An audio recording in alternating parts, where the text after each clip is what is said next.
الفاتحة إن شاء الله.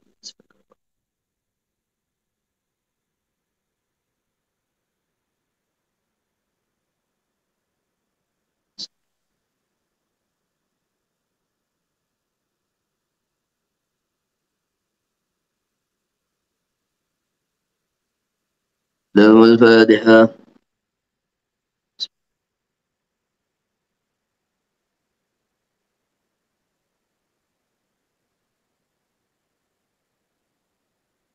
Halaman berapa tadi? 200? 204, Kiai.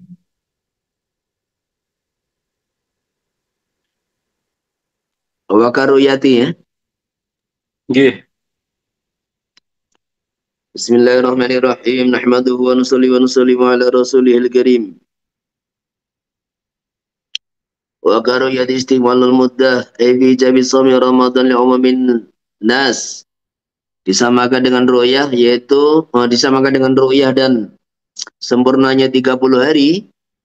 Maksudnya fi jabi sawmi Ramadan, di dalam diwajibkannya disamakan dengan ru'yah dan sempurnanya 30 hari bulan Syaban. Di dalam apanya? Di dalam diwajibkannya puasa Ramadan kepada seluruh masyarakat. Al-khabarul mutawatir biruyatihi. Ada berita mutawatir bahwa hilal telah bisa dilihat walau min kufar, walaupun dari orang kafir. Jadi berita yang dibawa oleh puluhan orang yang tidak mungkin mereka sepakat bohong. Walaupun yang membawa orang kafir, maka ini wajib diterima dan ditetapkan sebagai keputusan yang wajib ditaati seluruh negara. Di ibadati al-ilma daruriyah, karena berita mutawatir memberikan faedah yakin wa dukhuli bil ijtihadi, dan merasakan masuknya Ramadan dengan istihad atau bil amarti dhahirati, atau dengan tanda-tanda yang tampak alati la tatakhallafu aidatan, yang biasanya tidak sampai mundur. Karuyatil qanadil al-mu'allaqati bil manair, seperti melihat lampu-lampu yang digantungkan di menara. Ayalatas talatina min Syaban, di malam 30 Syaban. Kama carat bi'adatu badil bilad, sebagaimana berlaku kebiasaan tradisi di sebagian kota atau sebagian negara. Jadi maksudnya yang disepakati ulama itu sebagai tanda atau sebab diwajibkannya puasa Ramadan adalah ru'yah dan istiqmalu salasin Syaban. Lah kemudian di sini ada tambahan yaitu berita mutawatir. Jadi kalau ada berita bahwa mamanya 10 orang, 20 orang telah melihat hilal, maka ini wajib diterima. Kemudian kayak kemarin sudah kita sampaikan, yaitu apa? Pengetahuan hakim. Jadi hakim memang punya pengetahuan sendiri bahwa memang ini sudah ru'yah, ya sudah. Karena ada orang yang bersaksi di depan hakim. Termasuk di sini amarot. Jadi di sebagian negara ini ada tanda khusus sebagai tanda Ramadan sudah masuk. Jadi ini zaman dulu, zaman sekarang wallah alam ini masih ada apa enggak? Yaitu kalau zaman kita masih kecil itu melihat apa meriam. Jadi ini zaman Turki Utsmani, meriam itu digunakan sebagai tanda berbuka. Zaman dulu, geleger. Saya masih kecil masih dipakai ini. zaman saya masih kecil. Kemudian juga sebagai tanda, meriam itu sebagai tanda masuknya Ramadan. Nah, karena komunikasi zaman dulu itu alat-alat komunikasi tidak secanggih sekarang. Sehingga di antara tanda memasuki itu dengan cara meriam umpamanya kalau memang ada. Nah, di sebagian daerah, ini ketika masyarakat sudah ruqyah itu mereka ini punya lampu-lampu gantung yang digantungkan di menara-menara masjid. Jadi lampu-lampu gantung direntengi pakai tali, diikatkan antara satu menara dengan menara yang lain.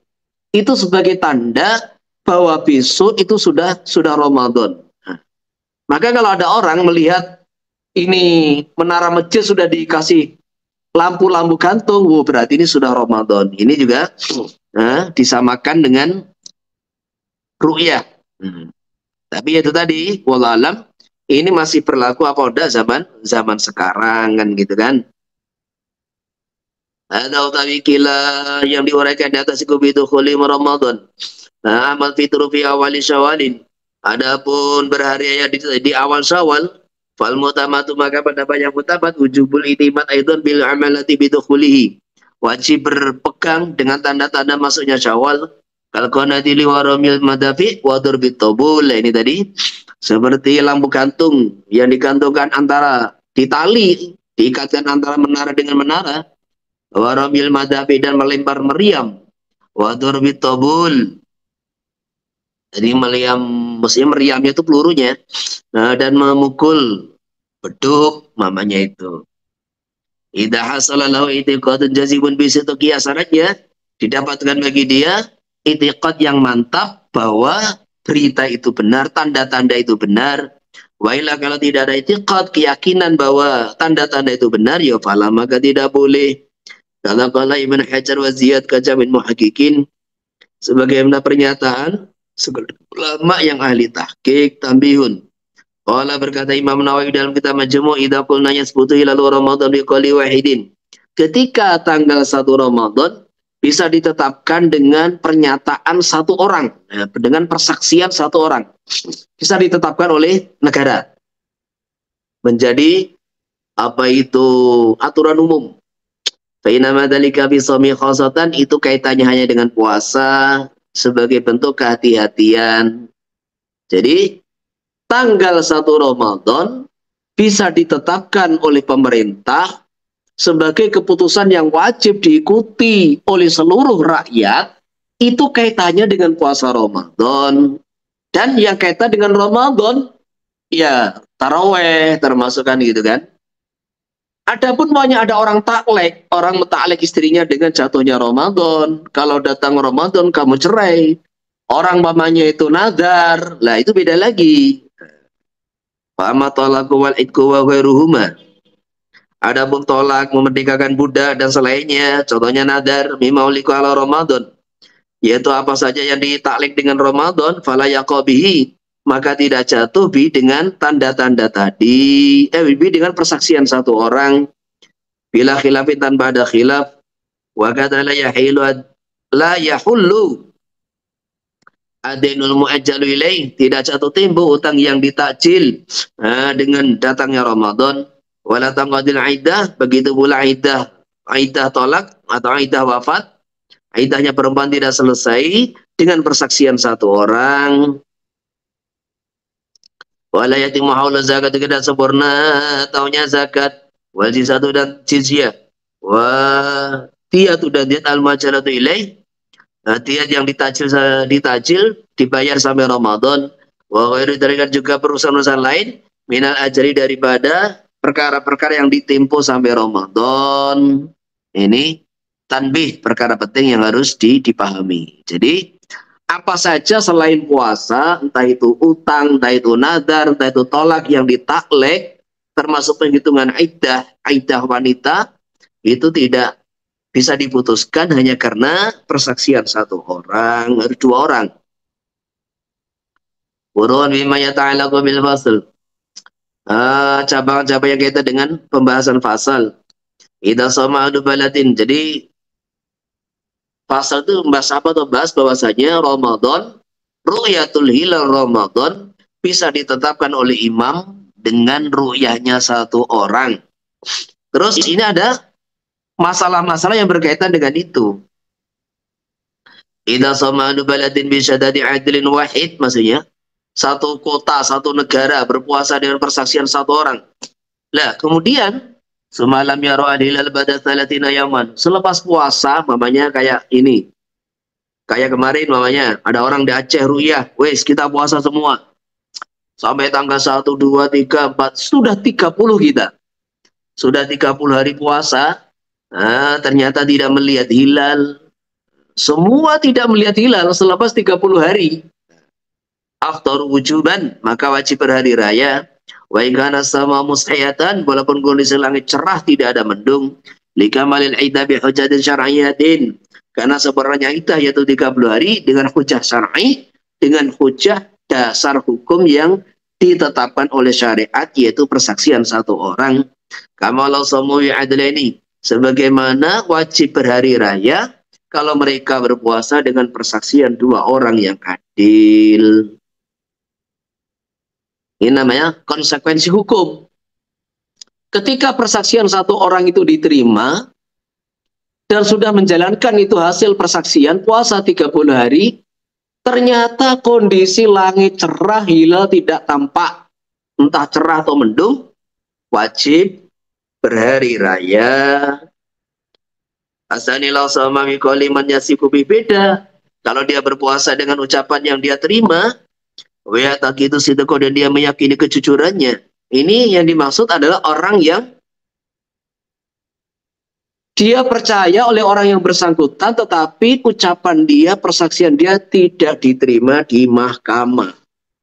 Wanita, fasik, kan gitu kan, orang kafir. Orang-orang yang ucapannya di mahkamah nggak diterima, tetapi saya percaya. Akhirnya saya puasa. Semalam yurani lalu ba'da salasin. Ternyata selepas 30 hari hilal tidak muncul. Maka ini apakah wajib berhari raya atau tidak? Bihi wajahani. Aduma yajib alil sawm, wajib puasa. Wa marjau Ibnu Hajar bi syarhil minhaj. Asdani yajib alil fitr, dia wajib berhari raya. Wa mistau jahahu Ibnu Hajar bi syarhil ubab. Jadi Ibnu Hajar sendiri dalam masalah ini, dua kitab yang beliau karang itu beda pendapat. Itulah seorang ulama itu mungkin masyhadnya hasil penelitian kajian di kala itu. Dalam Syarah Minhaj dia mengatakan wajib puasa. Kenapa? Karena orang yang dia percaya itu adalah orang yang di mahkamah nggak diterima. Nggak diterima. Lah kalau ini 30 hari selepas puasa ternyata tidak berhasil ru'yatul hilal. Berarti orang ini keliru ini kan gitu. Orang ini keliru.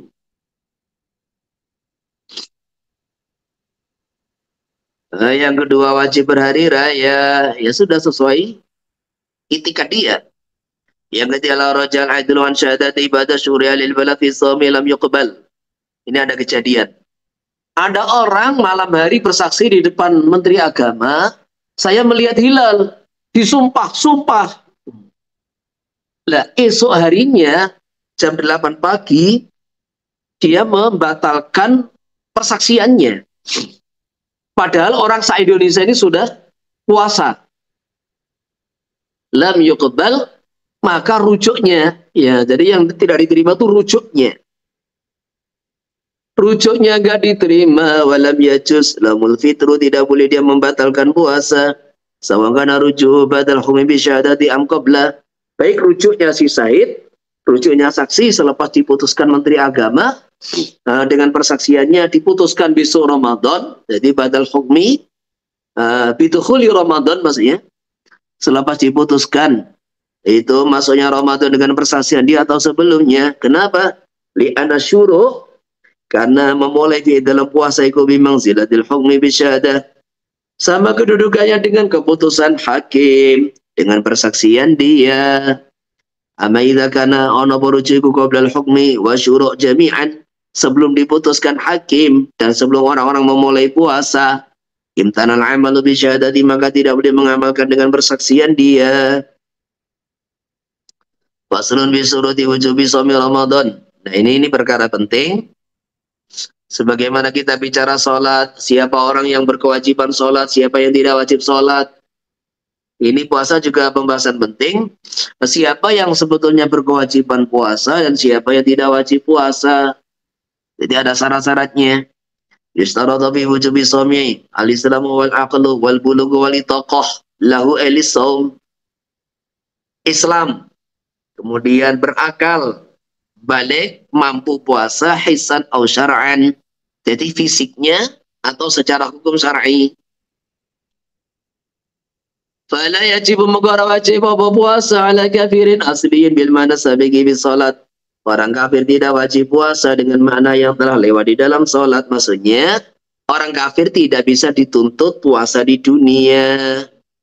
Karena dia tidak sanggup gitu loh. Dia tidak masuk Islam itu berarti nggak sanggup. Orang yang tidak mau masuk Islam berarti tidak sanggup mengerjakan semua aturan Islam. Maka orang kafir ini tidak wajib puasa, tidak wajib sholat. Artinya selama dia kafir di dunia, tidak boleh negara Islam. Kalau dia tinggal di negara Islam, tidak boleh memaksa dia sholat atau memaksa dia puasa. Nggak boleh. Tetapi nanti di akhirat tetap ada siksa karena tidak sholat dan tidak puasa dan tidak zakat. Jadi masalah kakum fi saqar qalu lam nakun minal musallin wa lam nakun nut'imul miskin.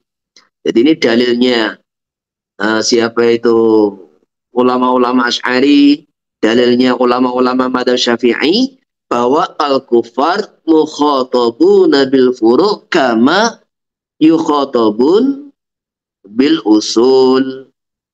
Orang kafir ini sebagaimana mereka ini orang kafir juga diperintahkan mengerjakan furu' sebagaimana juga diperintahkan untuk beriman kepada Allah gitu. Jadi, loh, berarti bertentangan Pak ini pembahasan antara usul fikih dengan fikih? Enggak bertentangan. Jadi kalamnya fuqaha, orang kafir asli tidak wajib sholat, tidak wajib puasa, maksudnya nggak bisa dituntut. Jadi kalau dia tinggal di negara Islam nggak bisa dipaksa, nggak bisa dituntut, nggak bisa diperintahkan, nggak perlu gitu. Tetapi sedangkan maksudnya ulama usuliyin maksudnya orang kafir juga diperintahkan dengan furu', maksudnya nanti di akhirat kalau di dunia dia tidak mau puasa, tidak mau sholat, tidak mau zakat, di akhirat selain siksa karena kekufurannya, juga ada siksa-siksa karena tidak sholat, tidak puasa, tidak zakat, seperti itu. Jadi ini menggabungkan dua pernyataan yang seolah-olah itu kontradiksi begitu.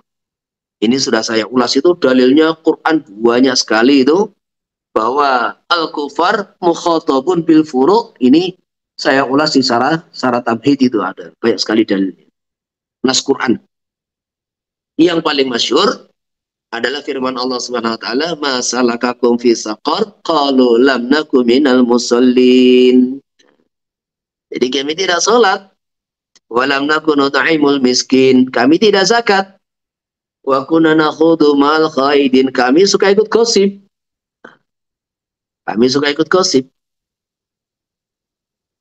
Allah.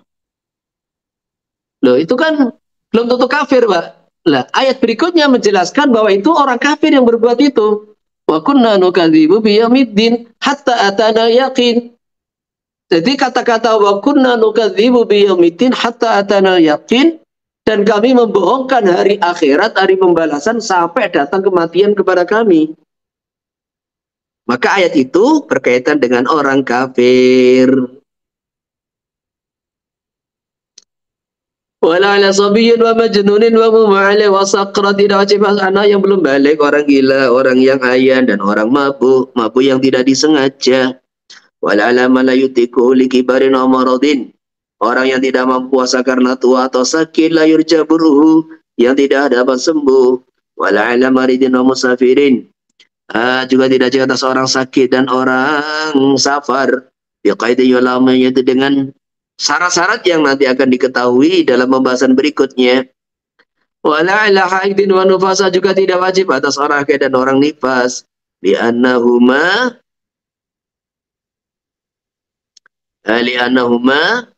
la tudhiqani sar'an, karena orang haid nifas ini tidak mampu secara syariat. Maksudnya apa? Ya tidak sah puasanya.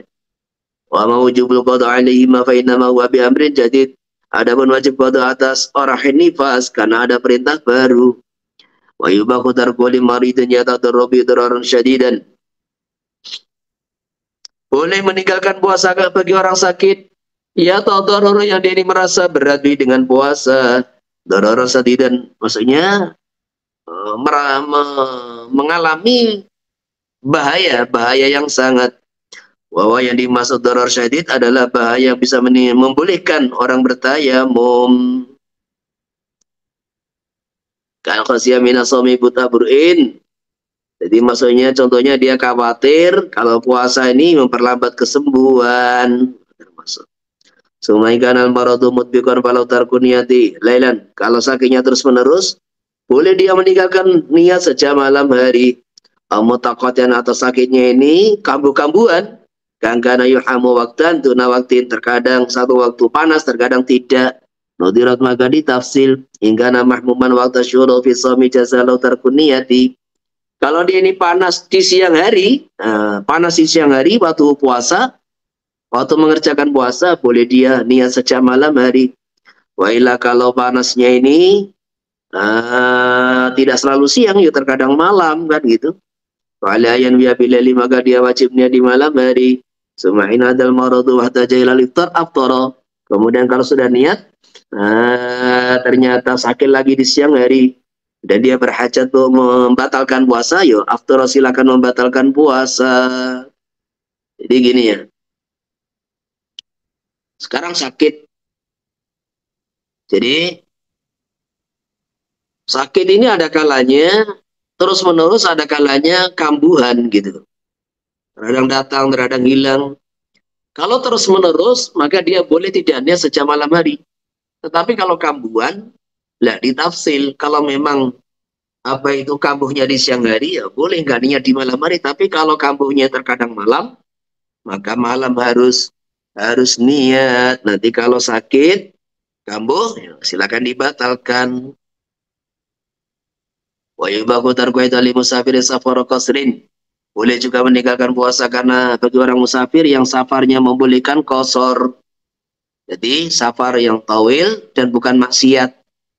Fala yajuzul fitru fi safarin qasirin, maka tidak boleh membatalkan puasa dalam safar yang pendek, wala fi safari maksiatin. Safar maksiat. Jadi safar qasar dengan qasir itu beda. Safar qasar itu safar yang membolehkan qasar, safaran mujawizan lil qasar. Itu syaratnya minimal ada dua. Jaraknya jauh, minimal 81 km, kemudian bukan maksiat. Kata-kata mabastul kalam ala fi mabahasi salatil musafiri. Sudah diuraikan panjang lebar dalam pembahasan salat musafir. Walil afdalu fi haqqil musafir asamu awil fitru. Lah sekarang yang paling utama bagi musafir, puasa atau tidak. Yunduru fi maka ditafsir ingkana yatadarraru bisomi. Kalau dia merasa capek, kesusahan dengan sebab puasa, malah Abdullahul fitru, maka yang paling utama adalah tidak puasa. Baiklah kalau tidak capek kayak sekarang, bisnya AC, keretanya AC, apalagi naik pesawat, gitu. Wasoma dulu, maka puasa lebih utama.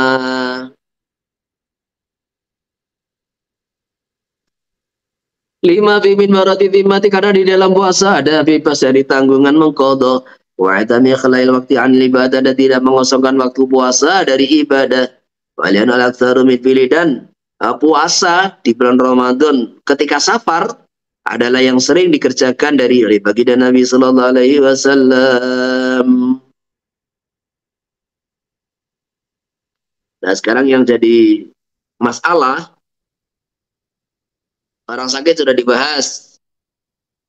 Kemudian apa itu orang safar dibahas. Nah, sekarang itu yang jadi masalah bagaimana orang yang hari-hari safar, masinis, sopir, kondektor, hari-hari safar, terus gimana ini? Yaitu dijelaskan orang yang hari-hari memang safar itu satu pendapat la yubahu lal fitru. Dia tidak boleh untuk tidak puasa, nggak boleh. Kenapa? Lah memang hidupnya itu safar terus. Hidupnya itu hari-hari dalam perjalanan. Dan nanti kalau ini setahun penuh dia mengerjanya itu, terus dia nggak puasa akhirnya, ya memang sengaja dia ini tidak akan pernah puasa gitu loh. Kecuali kalau dia ada niat bisa qadha di bulan yang lain. Jadi seperti itu. Tetapi ini pendapat siapa? As-Subki sama Ar-Ramli dalam Nihayah. Tapi pendapat Syekh Ibnu Hajar, ya karena orang safar itu yang membolehkan tidak puasa itu ya safarnya itu, dan safarnya itu sudah memenuhi persyaratan, ya tetap boleh, nggak ada masalah, walaupun istilahnya itu dia ini tidak ada kemungkinan atau tidak ada waktu untuk qadha, maka tetap boleh untuk tidak puasa. Kenapa? Kenapa? Ilatnya, karena ilatnya yang membolehkan iftar itu adalah safar, dan ilat itu maujud gitu loh. Ilat itu maujud. Seperti mamanya ada orang yang sakit kan gitu kan. Kayak tadi sakit yang tidak ada harapan sembuh. Sudah kronis pokoknya itu. Itu kan selama masih ada sakit ya dia tidak wajib puasa. Karena apa? Karena ilat. Ini ada, kalau kita bicara usul fikih itu ada dua istilah. Safar dengan sakit itu ya dikatakan sebab ya ilat gitu loh. Tetapi yang tahqiq lagi, safar dengan sakit itu bukan ilat, itu adalah sebab. Jadi sebab yang membolehkan dia untuk tidak puasa itu ada, yaitu safar dan sakit. Maka selama itu ada, ya dia boleh untuk tidak puasa gitu loh. Ini pandangan Syekh Ibnu Hajar. Lah ilatnya apa? Ilatnya masyaqqah gitu loh. Ilatnya masyaqqah. Jadi masyaqqah itu ilat, lah safar dengan sakit itu sebab. Makanya orang yang sakit, orang yang safar, orang yang menyusui, orang yang hamil, nanti ada pembahasan lagi orang yang kerja berat, itu semua sebab. Lah kenapa? Apa ilatnya? Istilahnya dia tidak wajib puasa, ilatnya masyaqqah. Al-masyaqqah tajlibu taisir kan gitu kan. Jadi selama ada ilat, ya maklulnya itu wujud. Idza wujidil ilat, maka wujidal maklul. Ada ilat, hukum berlaku gitu. Ini alasan yang digunakan ulama, orang mutim safar ini boleh tidak puasa. Ini mengaji fikih ini kalau sudah sebetulnya itu bisa mendalami usul fikih itu menjadi satu pembahasan kajian yang nikmat gitu loh. Ini.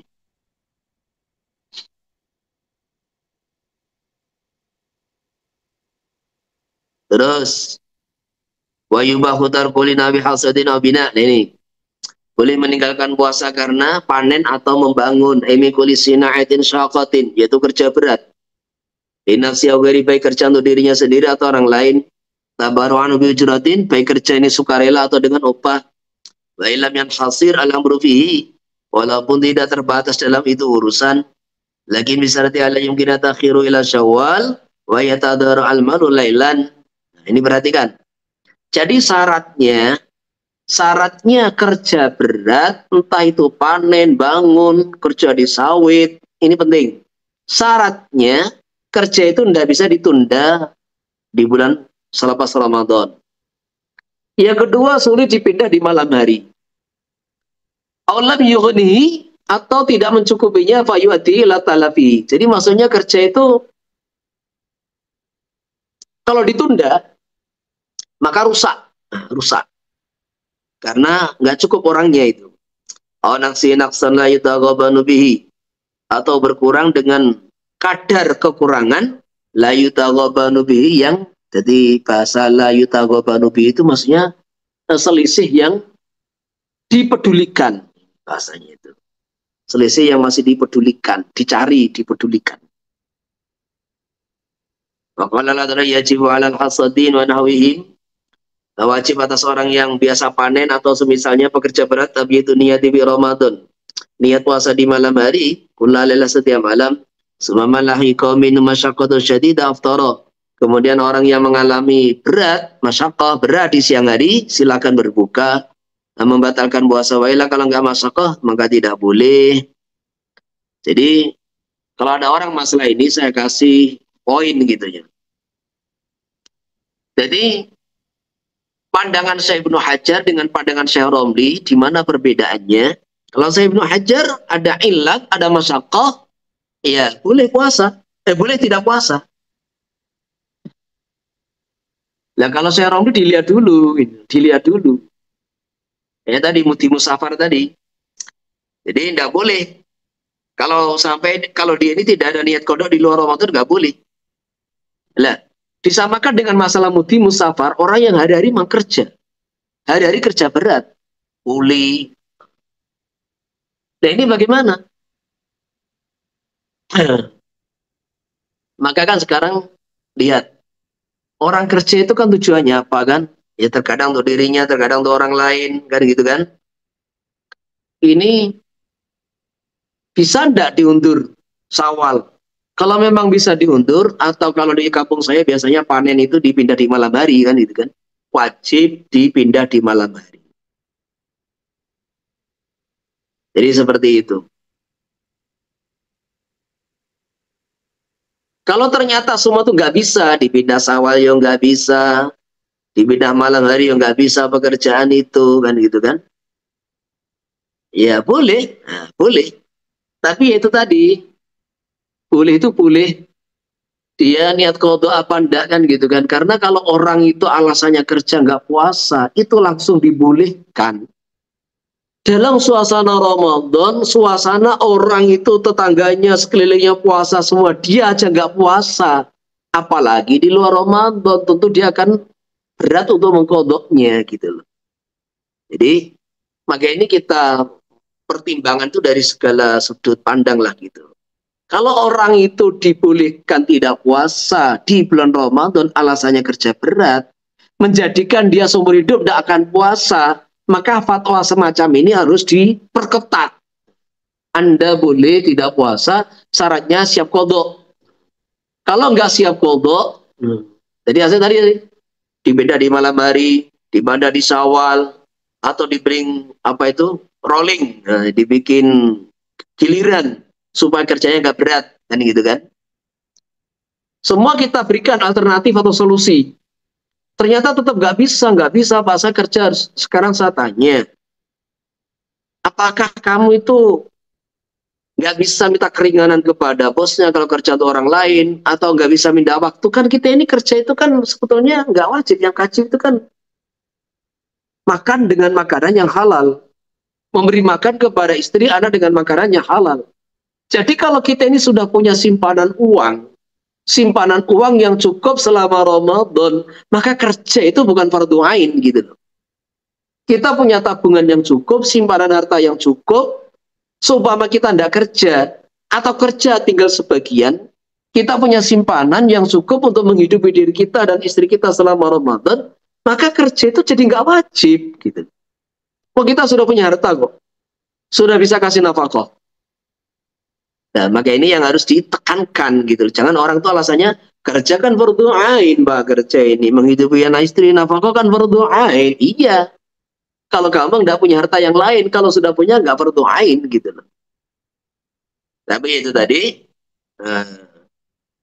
kita minta kepada dia mengurangi kerjanya, kamu tetap kerja, kemudian jam waktu kerja dikurangi. Pokoknya jangan sampai dilonggarkan masalah ini. Karena kalau dilonggarkan, nanti orang-orang mau dia Ramadan aja nggak puasa, apalagi di luar Ramadan gitu. Wajibul fitri idza khasyiala nafsil halak bisababi shaumi. Juga wajib membatalkan puasa ketika dia khawatir mati mati atau ada organ yang rusak dengan sebab puasa. Wa in kana sayhan mukiman, walaupun dia kondisi sehat dan tidak safar, ada di kampungnya. Wa man ghalaba mujaradun awil ju' awil atas, adapun orang yang dikuasai oleh lapar dan haus, walau maridi, maka ini seperti orang sakit, sudah dibahas di atas, ada masyakah pada. Wa yajibul qada, sekarang gini, kayak orang tuh punya sakit mah kan gitu kan. Apakah mah itu bisa disembuhkan kan gitu kan? Apakah mah itu penyakit yang bisa disembuhkan? Yo, bisa, walaupun nggak total, tapi tinggal berapa persen itu bisa. Yang penting orang itu ikut aturan metode penyembuhan gitu. Bisa sebetulnya disembuhkan, itu bisa. Tapi itu tadi, terkadang mindset orang itu seolah-olah mah ini satu penyakit yang nggak bisa disembuhkan, padahal itu bisa gitu. Makanya terkadang orang yang sudah mahnya itu mah akut, tinggal liver atau apa, maka dia pakai itu koma toh. Akut perasaannya itu dia sudah disembuhkan, akhirnya apa? Wah, kalau saya nggak makan di siang hari, Pak, mati ini, bisa mati ini, tersiksa banget lah.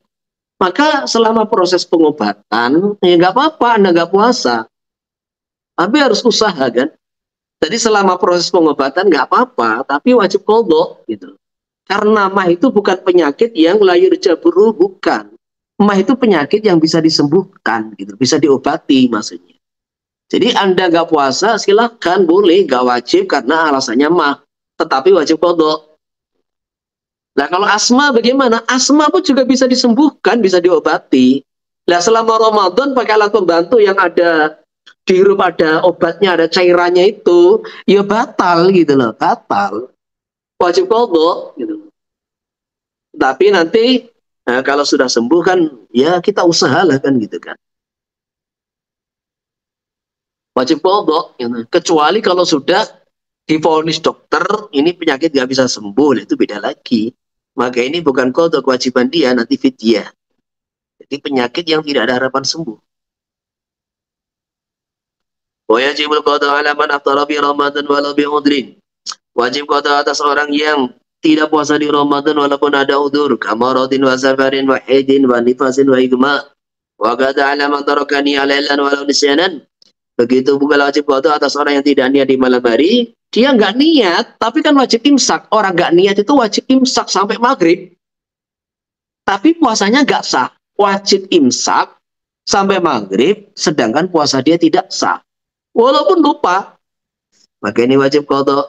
Wa amal matin wa sakran, orang gila dan orang mabuk, maka tidak wajib alaih qadha bila idza kana muta'addiyah ini, kecuali gilanya atau mabuknya disengaja.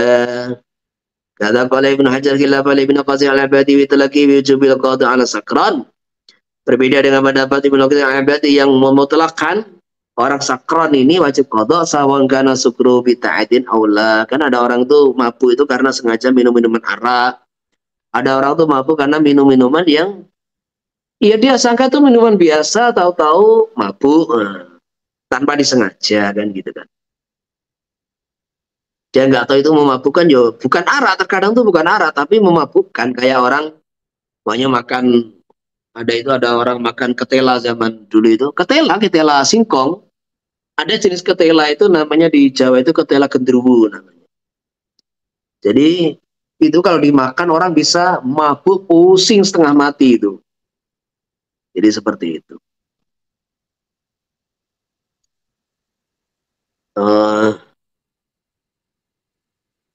Wa idar tatasatun waliyadu billah.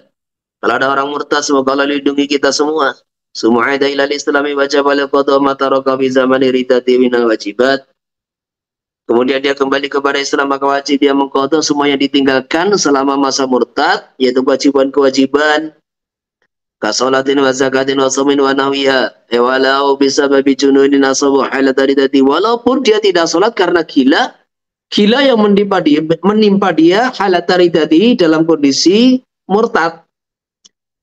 Jadi orang gila ini dijelaskan dia nggak wajib mengqadha sholat puasanya, kecuali gila terjadi di kala dia murtad, maka ini wajib diqadha. Kewajiban yang ditinggalkan wajib qadha. Kama taqaddama isyaratu ilaihi awali kitabis shalah. Sebagaimana telah dijelaskan dalam awal kitab salat. Wa idza balagha sabiyyu shayban wajib alaihi shaumihi. Kalau anak kecil belum balik, dia puasa, latihan. Dia sesuai aturan puasa. Di siang hari ternyata dia balik, entah baliknya dengan ihtilam, mimpi, atau dengan umur kan. Maka wajib menyempurnakan puasanya li'anna shara min ahli wujub, karena dia telah menjadi orang yang wajib puasa. La balagha sabi bi asni nahar muhtiran. Tetapi kalau anak kecil dia balik di siang hari kondisi tidak puasa, atau aslamal kafiru atau orang kafir masuk Islam, atau afaqal majnun, ya jelas orang gila orang kafir nggak akan puasa gitu. Fala qada'a, orang gila sembuh maka tidak wajib qada alim atas mereka semua sobi kafir majnun fi dzalikal yaum di hari itu. Li'anna ma taraku minan nahar, karena waktu yang dia dapat di siang hari kula yumkinuhum somuhu. Jadi kan puasa itu harus mulai fajar sampai maghrib. Nah, 3 orang yang disebutkan tadi, sobi, kafir, majnun yang ifaqah tadi, itu tidak menjumpai waktu yang cukup untuk puasa gitu. Maka tidak wajib qada, nam yusanulahumul imsak. Tadi ada orang tanya itu siang hari tadi. Ada orang tanggal 1 sampai 7 memang sakit sudah tidak ada harapan sembuh, dia tidak puasa. Lah hari ke-8 meninggal dunia. Maka berapa hari dia wajib bayar fidyah? Ya 7 hari. Karena hari ke-8 ini waktu yang dia dapati selama hidup di dunia nggak cukup untuk puasa. Karena dia meninggal sebelum maghrib gitu. Nam yusanulamun imsamin faibakiyatin har. Jadi sobi kafir majnun yang sembuh tadi disunahkan imsak di sisa hari sampai maghrib. Kama yusanu dzalika li haidin wa nufasa taharata tahurata asna nahar. Sebagaimana imsak disunahkan bagi orang haid nifas yang suci di siang hari. Wali maridin wa musafirin zala udru ma batal fitri. Dan juga disunahkan imsak bagi orang yang sakit selepas dia orang sakit yang sembuh di siang hari. Padahal dia sudah tidak puasa. Orang sakit yang tidak puasa kemudian sembuh di siang hari, maka disunahkan imsak. Orang musafir yang tidak puasa kemudian dia iqamah sampai di rumah di siang hari, maka disunahkan imsak. Wa yajibul imsak fi Ramadan li hurmatil waqt. Kemudian ada wajib imsak di Ramadan karena menghormati waktu, karena siang itu waktu puasa. Yaitu siapa? Alamat ta'amada bi fitrihi. Jadi kalau tadi ada beberapa orang, ada 5 orang anak kecil yang kondisi tidak berpuasa balik di siang hari. Orang kafir masuk Islam di siang hari. Orang gila sembuh di siang hari. Orang sakit sembuh di siang hari. Kemudian orang musafir iqamah di siang hari yang kondisi tidak puasa memang. Ini semuanya 5 orang itu sunnah imsak. Nah sekarang ada yang wajib imsak. Itu orang yang sengaja membatalkan puasa. Jadi ada orang itu siang hari tiba-tiba dia membatalkan puasa dengan sengaja dan tidak ada udzur. Nah, orang yang sengaja membatalkan puasa tidak ada udzur itu wajib imsak. Yang kedua, manasiyaniyata lailan. Orang yang lupa niat di malam hari. Yang ketiga, wa man tasahara dhanan baqal laili. Orang yang masih makan sahur menyangka masih malam, ternyata sudah subuh. Bangun tidur kriip-kriip, makan. Dilihat jam, oh masih jam 3. Makan. Ternyata terdengar iqamah dari masjid. Lah jam yang dia lihat ternyata jamnya mati. Padahal sudah masuk subuh. Maka orang begini, dia makan sahur ternyata sudah subuh. Ini puasa tidak sah, tapi wajib imsak.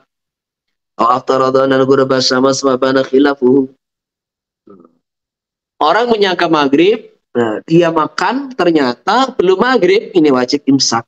Kemarin jamaah umroh. Jadi ada kejadian jamaah umroh. Apa itu namanya? Disangka ini sudah maghrib, ini kalau lihat jam ini sudah maghrib ini. Akhirnya, udah mari kita berbuka di atas pesawat. Lah selepas berbuka itu tidak lihat kondisi di luar, dia lihat loh matahari masih tampak kan gitu kan. Jadi matahari masih tampak. Ya sudah. Oh makannya itu makan sengaja kok. Orang begini wajib kodok, wajib imsak dan nanti wajib kodok. Kan gitu. Batal puasanya. Wa man aftara yawma salasin min Syaban. Orang yang tidak berpuasa di tanggal 30 Syaban babanana min Ramadan, ternyata terbukti ini termasuk Ramadan. Ini wajib imsak. Sumal mumsiku laysa bisomin syar'iyyin wa in uthiba alaih. Orang yang imsak tadi, yang wajib imsak tadi, tidak di dalam puasa secara syar'i, walaupun wajib ditinggalkan dosa, tapi bukan puasa syar'i. Wa in uthiba alaih, walaupun dia dapat pahala puasa, sehingga pahala irtakaba fi mahduran. Kalau dia melanggar aturan-aturan puasa, dia mengerjakan perkara yang membatalkan puasa, lam yalzamu siwal ism, maka yang didapat cuma dosa saja.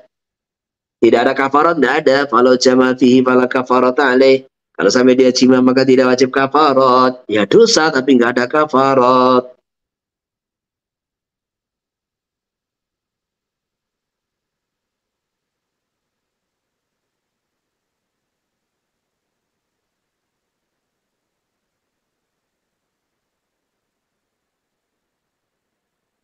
Faslun fi bayani fidyati shaumil wajib. Nah, ini juga perkara penting. Masalah fidyah yang kaitan dengan puasa wajib. Jadi fidyah yang 1 mud tadi, beras 1 mud, gandum 1 mud, yang kaitan dengan puasa wajib, itu ada kalanya diwajibkan karena orang memang total nggak bisa puasa. Orang tua, orang sakit tidak ada harapan sembuh. Diwajibkan ada kalanya fidyah itu karena jima. Nah, maka harus kasih makan 60 orang miskin. Ada kalanya fidyah itu wajib karena apa? Karena mengakhirkan qadha. Tidak ada udzur, ditunda sampai datang Ramadan berikutnya. Makanya juga bayar fidyah. Terus ada kalanya fidyah itu karena menyusui. Jadi dobitnya orang membatalkan puasa demi hajat orang lain. Maka di samping qadha wajib bayar fidyah. Hamil murdi, orang yang hamil atau menyusui karena hanya khawatir anaknya saja, bukan dirinya. Hanya khawatir anaknya, maka qadha dan fidyah. Orang membatalkan puasa karena menyelamatkan orang tenggelam. Ini juga qadha dan fidyah. Jadi dobitnya itu, kalau ada orang membatalkan puasa demi kepentingan orang lain, maka ini disamping qadha ada fidyah. Man mata wa qadha syai'in min syai'in min Ramadan. Barang siapa meninggal dunia sedangkan dia punya qadha dari puasa Ramadan, maka ini ada beberapa kondisi.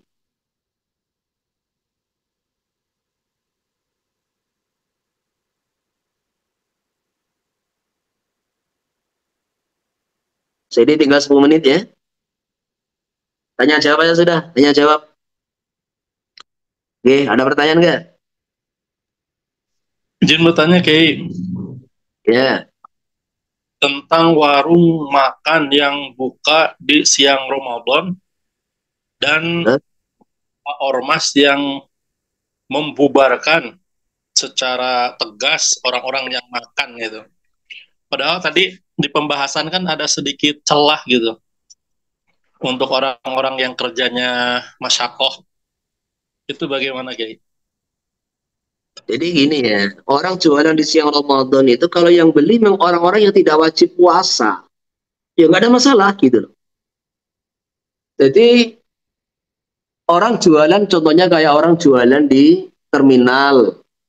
Siapa yang membeli? Para musafir. Kan nggak ada masalah, orang musafir itu kan nggak wajib puasa gitu. Ada orang jualan di siang hari Ramadan, sudah sore hari mulai jam 3, jam 4, biasanya dibawa pulang untuk persiapan takjil. Kan nggak ada masalah. Atau dia jualan bubur kemudian dibeli oleh orang yang memang untuk orang yang sakit. Jadi kalau yang membeli itu orang yang membeli atau yang dibelikan, orang yang tidak wajib puasa, musafir, orang sakit, orang menyusui, atau itu apa namanya wanita haid, nifas, ya nggak ada masalah gitu, nggak ada masalah.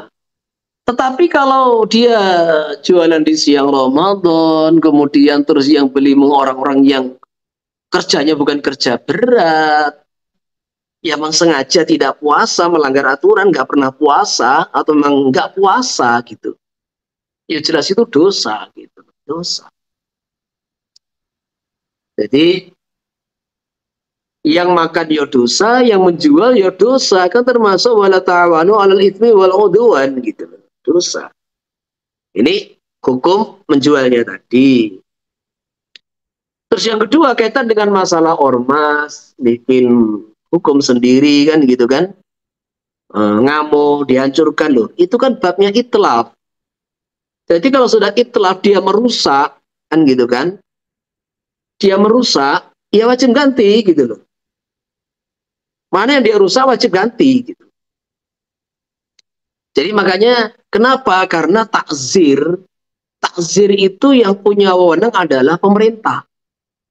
Had, hukuman kriminal, entah itu had, hudud, kisos. Nah, kisos, takzir itu yang punya wewenang itu penguasa gitu. Penguasa.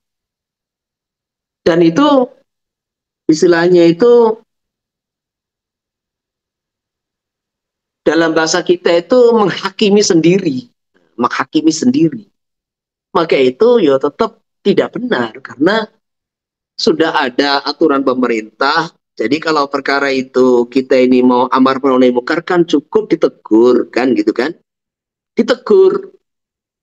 Ditegur Pak ini tidak benar. Kemudian dianjurkan supaya ditutup itu warungnya. Kan selesai kan. Jadi ditegur suruh tutup warungnya. Kalau sudah dia ini ngerusak barang wajib ganti gitu.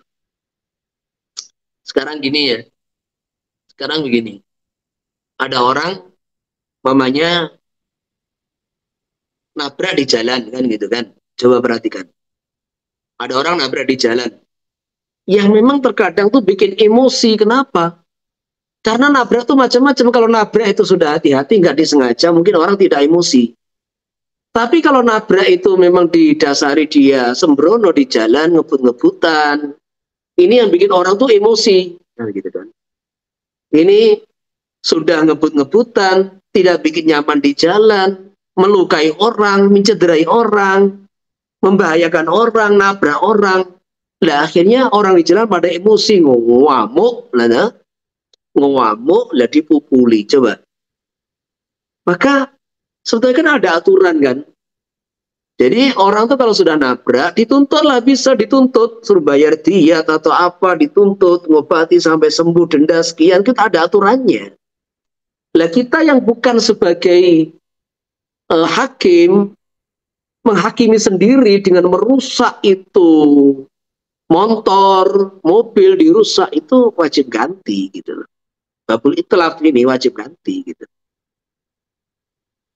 Jadi seperti itu gitu.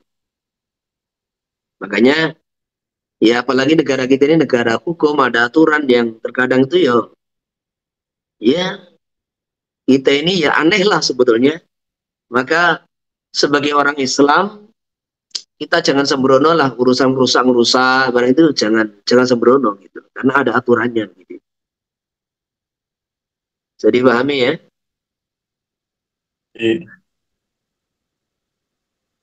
Apalagi yang lain? Nggak ada? Assalamualaikum, izin tanya Kiai. Salam. Orang yang punya kodokan sholat sebelum Ramadan, kemudian dia kodoknya di bulan Ramadan, apakah dia mendapatkan pahala fardu yang dilipat gandakan? Ya dapat. Semua amalan dilipat gandakan itu. Semua amalan dilipat gandakan Ramadan ini.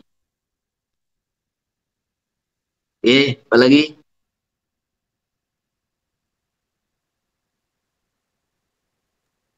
Izin Kiai, satu lagi. Ya. Saya lihat video viral itu orang tua sholat terawih, anaknya diikat, anaknya masih kecil dan sangat diduga kuat pakai pempes, diikat ke tangan gitu, saling diikat tangan orang tua sama tangan anaknya. Itu seandainya si anak itu kencingnya di pempes, itu mempengaruhi keabsahan sholat atau tidak? Kemudian yang kedua, Kiai, kemarin kejadian sholat terawih di sejadah yang saya injak itu anak kecil kencing. Nah, saya lanjutkan aja sholat tapi menghindari najis, berarti ya sholat deket najis gitu. Cuma di atas karpet yang saya itu apa namanya sholat gitu. Itu kan sudah dibahas semua, toh? Kan sudah dibahas semua.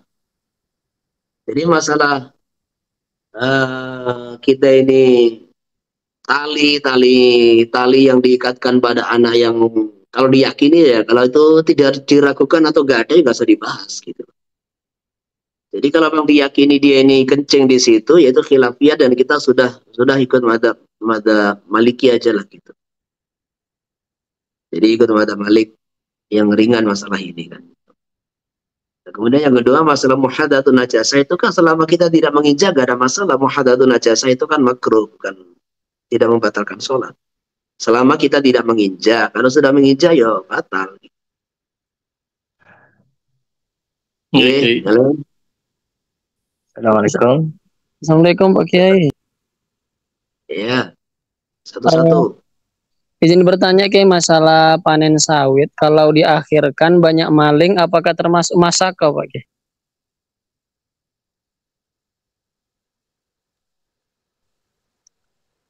Ini loh, ini sudah saya kasih solusi kemarin untuk para panen sawit itu. Jadi kalau di akhir ngelam yugeni termasuk lam yugeni tadi, kalau diakhirkan namanya itu masaka kan gitu kan. Tahu masaka. Kalau diakhirkan nanti dimaling orang gimana kan gitu kan. Jadi tenaga kerja itu ditambah, terus waktu kerja dikurangi gitu. Saya dulu juga kerja berat kok. Saya dulu juga kerja berat, bertani, cari rumput di sawah, cangkul juga biasa. Maka itu orang kerja itu yang penting duhur pulang itu gak berat. Tapi kalau orang suruh kerja itu pagi sampai sore itu yang berat. Maka di musim sawit di bulan Ramadan ini kerjanya sampai duhur saja. Supaya mampu puasa. Lah terus pekerjanya itu ditambah gitu loh. Sehingga kerja sampai duhur itu hasilnya sama dengan kerja sampai maghrib. Jadi kalau kita kerja di kebun kita sendiri seperti itu, nah kalau kita kerja di tempatnya bos atau apa ya kita mudzakkar baik-baik sama bosnya, bos ini Ramadan, jadi jangan disamakan dengan luar Ramadan, tolong dihargai orang-orang Islam gitu, jadi kerjanya jangan terlalu berat, kerjanya sampai duhur aja. Jadi insya Allah tiap hari juga masih di kebun, bukan diliburkan gitu. Oke, apa lagi? Assalamualaikum. Salam. Yang tanya Kiai, masalah talak. Misalnya, utalliquki fil mustaqbal. Ya. Adakah jatuh talak? Jadi kalau kan kita ini di Indonesia tidak pakai bahasa Arab kan gitu kan. Jadi kalau orang tuh tolak pakai mudhari dan dia tidak mentakyin salah satu makna itu hal atau istiqbal, maka ada ihtimal. Ketika ada ihtimal, maka tidak jatuh tolak. Kata-kata kalimah fil mudhari itu tidak menjadikan tolak gitu loh. Karena ada ihtimal itu antara menjatuhkan tolak, iqa'i tolak atau janji tolak. Nah, ketika tidak ada ta'yin, berarti mustarok. Ketika lafadz itu mustarok, kan gitu kan? Ketika lafadz itu mustarok, berarti jatuhnya tolak itu diragukan. Maka para ulama mengatakan tidak jatuh. Nah, adapun kecuali kalau dia dengan melafadzkan mudhari, tetapi dalam hati meniatkan iqa'u tolak fil hal, ya jatuh. Jatuh, gitu. Berarti dia mentakin salah satu daripada makna dari fi'il mudhari tersebut. Nah, sedangkan di negara kita ini kan tidak ada mudhari, yang ada itu aku talak kamu atau aku akan talak kamu kan gitu kan. Jadi dalam bahasa Malaysia kan nak kan gitu. Nak talak aku, nak talak kamu. Nak itu kan dalam bahasa kita kan akan. Jadi kalau ada unsur itu qarinah memang itu mau janji tolak, ada qarinah-qarinah itu apa namanya dalam bahasa kita itu ada kalimah-kalimah yang menunjukkan untuk istiqbal, ya nggak jatuh gitu loh. Jadi masalah mudhari itu nggak dipakai dalam bahasa kita, yang ada itu ada ndak itu kalimah-kalimah yang menunjukkan menghendaki istiqbal. Kalau ada ya berarti itu janji atau ancaman gitu. Kalau ada tanda-tanda itu janji atau ancaman, ada kalimah-kalimah itu janji menunjukkan istiqbal, ancaman, ya nggak jatuh gitu. Apa lagi? Kalau sungguh dia letak lafaz sungguh. Aku talak engkau sungguh di masa hadapan. Nah itu kan tidak ada akannya. Jadi aku talak kamu itu kan berarti kan yo jatuh talak gitu. Jadi tidak ada dalam bahasa Indonesia sekarang aku talak kamu. Kata-kata sekarang itu harus itu nggak ada. Makanya dalam bahasa Arab, kenapa transaksi itu harus pakai fi'il madhi? Padahal fi'il madhi itu kan ikhbar sesuatu yang sudah lewat. Sehingga tolak tuki itu kalau diartikan apa adanya, artinya saya menyampaikan berita bahwa aku telah mentalak kamu, kan itu artinya kan aslinya. Jadi aku menyampaikan berita bahwa aku telah menceraikan kamu. Nah, maka maldi di dalam akad jual beli, di dalam akad nikah, di dalam tolak, pembatalan nikah atau pembatalan jual beli, itu bukan berarti ikhbar amma madhi, bukan. Tetapi semua transaksi harus pakai fi'il madhi adalah untuk makna insya. Nah, insya itu mengadakan transaksi gitu loh. Jadi sesuatu yang pasti. Jadi madhi itu bukan menunjukkan sesuatu yang telah lewat, tapi madhi itu untuk menunjukkan ini pasti, ini mantap gitu loh. Makanya ata amrullah fala tastajilu. Kiamat itu belum datang, kiamat itu belum datang. Tetapi Allah SWT mentakbirkan pakai ata fi'il madhi. Ata amrullah fala tastajilu. Kiamat itu pasti datang, kamu jangan usah minta disegerakan, nggak usah. Kiamat itu pasti datang gitu loh. Tapi kenapa pakai ata? Karena pasti lah, begitu pula transaksi-transaksi, akad-akad itu pakai fi'il madhi menunjukkan kesungguhan, bukan untuk menyampaikan sesuatu yang sudah terjadi gitu loh. Makanya angkah tuka itu terjadinya bukan aku telah menikahkan kamu, nggak ada, telah tuh nggak ada gitu. Jadi orang yang menerjemahkan angkah tuka aku telah, lagi harap menyampaikan berita, harap mengakatkan kan gitu kan. Jadi seandainya dalam sebagian daerah diterjemah telah, ya monggo. Tapi maksudnya itu angkah tuka itu artinya aku nikahkan kamu sekarang ini juga gitu. Jadi seperti itu. Ini istilahnya memahami bahasa dari segi huruf ataupun dari segi logoh kan gitu. Ya, apalagi? Oke. Cukup ya? Oke. Al-Fatihah.